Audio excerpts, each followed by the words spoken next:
In 2019, while much of the world is taking decisive action on climate change, Australia is going backwards. The problem with renewables is that they are not... Carbon emissions have continued to rise since 2013.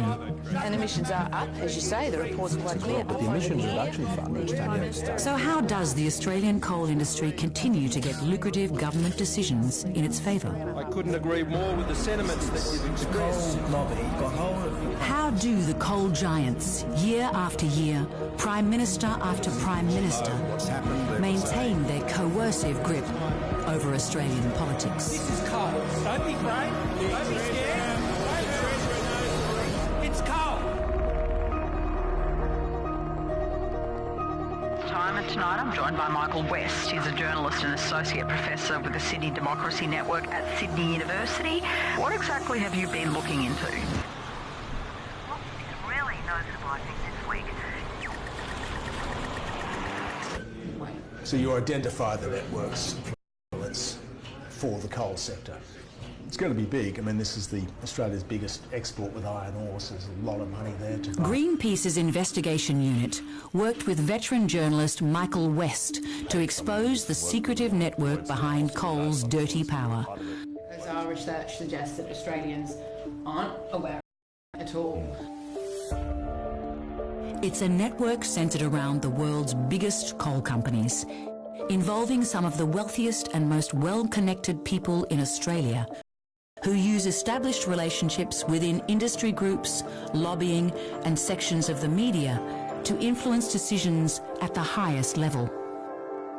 There seems to be some inconsistencies, and this is going to end up getting bigger, I think. Busy, very busy he is. Michael, thanks for coming on. Thank you, Patricia. Michael West is a journalist and associate professor.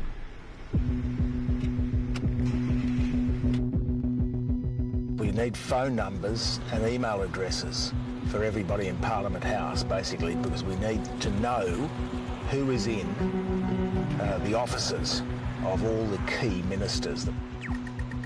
But at the moment, things are going well. Of course, we're finding significant connections. You know, Gina Rinehart is one prime example. Mining billionaire Gina Rinehart is a coalition donor whose staff have included former Liberal MPs Sophie Mirabella and Adam Giles, former Liberal Chief Minister of the Northern Territory. Rinehart maintains a close relationship with former Deputy PM Barnaby Joyce, whose campaigns she's also helped fund. And the Treasury report that into effect. We believe in coal-fired power. We really do. We believe in coal. As co-owner of major coal mining licenses in the Galilee Basin, Rinehart stands to receive significant benefits if the area is opened up via approval for the Adani Carmichael mega coal mine, currently being pushed through by the coalition government. Adani recently received government approval for its controversial groundwater plan, despite advice from the CSIRO. Responsibility for approval fell to an ex-vice president at a mining company owned by Mitsubishi Development, co-owners of Hay Point Coal Terminal, and a portfolio of Queensland coal mines. Having quit the mining company in 2012, she became a Liberal MP the following year. That person is Environment Minister Melissa Price. Melissa Price's office told an energy company she would request a review of how coal-fired power stations can earn money from the government's Emissions Reduction Fund after the company complained it wasn't allowed to bid into the scheme. Few ministers have been more vocal advocates for coal expansion than Federal Resources Minister Matthew Canavan. Canavan's own brother, John Canavan, a former executive at coal giant Peabody Energy, part owns Queensland's Rolleston coal mine. Canavan has ministerial responsibility for the $5 billion Northern Australia Infrastructure Facility Fund, on which 5 of the 7 board members have strong mining industry ties. The power of the pro-coal group inside the coalition, including the influential right-wing Monash Forum, cannot be underestimated. In 2018, they blocked Malcolm Turnbull's proposed climate law, the National Energy Guarantee, a move that subsequently brought down his prime ministership.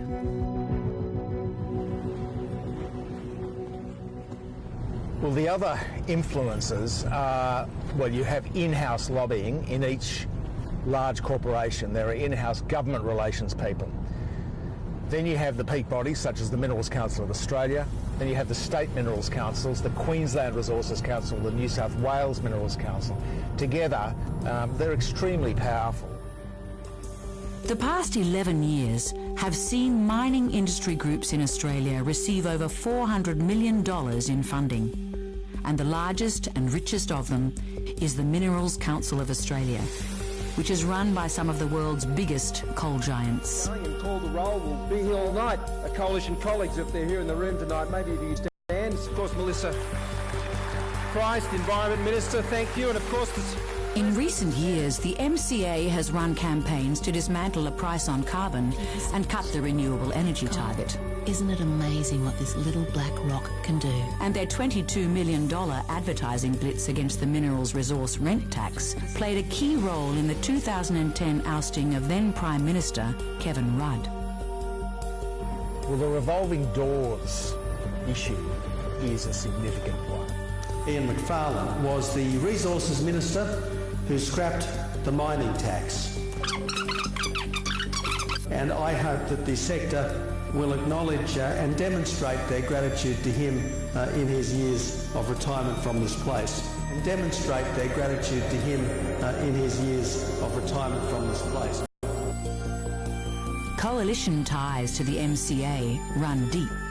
John Kunkel is a former Deputy CEO of the MCA and a lobbyist for Rio Tinto. Within a week of becoming Prime Minister, Scott Morrison had appointed him as his Chief of Staff, while Angus Taylor, the current Energy Minister, consulted for the MCA before becoming an MP. In 2017, Malcolm Turnbull appointed Sid Maris, an MCA director and former bureau chief at The Australian, as his senior advisor on energy, climate change and resources. Maris returned to the MCA last year, following Morrison's ousting of Turnbull. We've also uncovered the pervasive influence of lobby groups.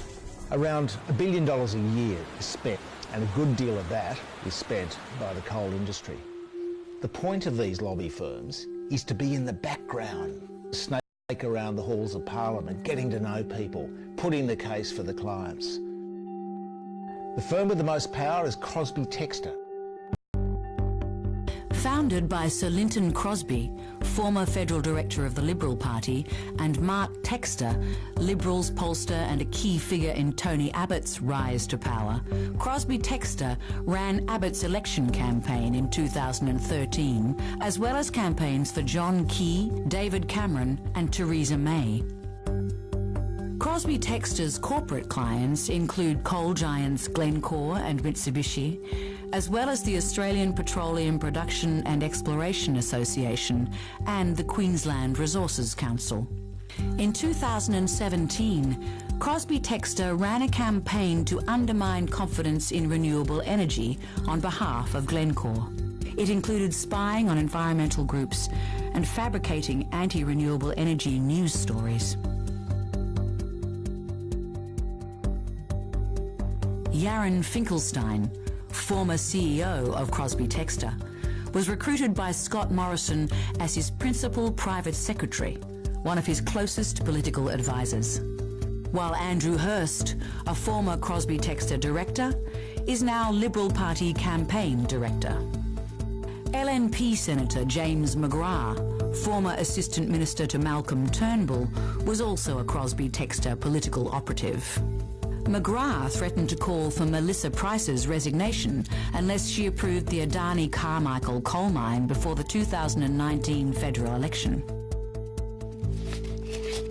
Well, News Corp is Rupert Murdoch's media empire. I worked there for 8 years as a columnist at the Australian newspaper, It's got worse since I was there. What it really is, it's a global machine. Murdoch Press is one of the most powerful forces, in some cases almost like another political party. All the Murdoch interests worldwide, be they Fox News or his UK newspapers, especially Australia, are all pro-fossil fuels, and all of them question the science of climate change. The only reason anxiety is growing about climate change is nothing to do with the climate, nothing to do even with the weather. The reason anxiety is growing, Andrew, is because the ABC and others keep telling people that we should be anxious. In relation to any utterance about the global warming hoax, Professor Stop global warming. Stop it. We've found connections behind the scenes. Matthew Fines Clinton, former editor at the Courier Mail, is now Scott Morrison's speechwriter, while Andrew Carswell, former Chief of Staff at the Daily Telegraph... It's the whole picture. $1 million. In 2017, Sunset Power revalued this power station to $730 million. A 730% uplift in 2 years. Freedom of Information documents show that Treverson Baker lobbied the current Environment Minister, Melissa Price, about diverting money from the Emissions Reduction Fund to upgrade ageing coal-fired power stations like Vales Point.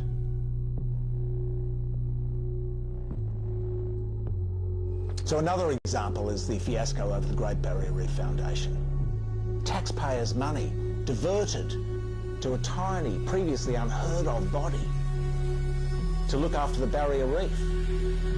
In 2018, Josh Frydenberg and Malcolm Turnbull gave $444 million in public funds to the Great Barrier Reef Foundation without a competitive tender or application process.